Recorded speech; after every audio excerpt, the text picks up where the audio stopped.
అందరికీ నమస్కారం. డ్వాక్రా మహిళలకు శుభవార్త.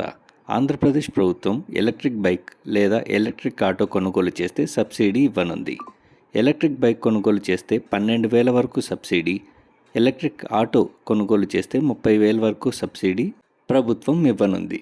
ఇందుకు గల అర్హతలు: డ్వాక్రా గ్రూప్ సభ్యురాలై ఉండాలి, డ్రైవింగ్ లైసెన్స్ ఉండాలి, వయస్సు 21 నుంచి 50 సంవత్సరాల లోపు ఉండాలి. ఇది ఎలా అప్లై చేయాలంటే, మీ జిల్లా మెప్మా కార్యాలయాల్లో డ్రైవింగ్ లైసెన్స్, ఆధార్ కార్డ్, డ్వాక్రా ఐడి సమర్పించండి. ఫారం పూరించి అలాగే 15 రోజుల్లో ఎంపిక చేస్తారు. ఎంపిక అయితే ఎలక్ట్రిక్ బైక్ లేదా ఎలక్ట్రిక్ ఆటో అందజేస్తారు. ప్రస్తుతం ఈ పథకం విజయవాడ, విశాఖపట్నం, తిరుపతి, గుంటూరు, నెల్లూరు, కర్నూలు ప్రాంతాలలో అందుబాటులో ఉంది. త్వరలో ఇతర ప్రాంతాల్లో కూడా అందుబాటులోకి వస్తుంది.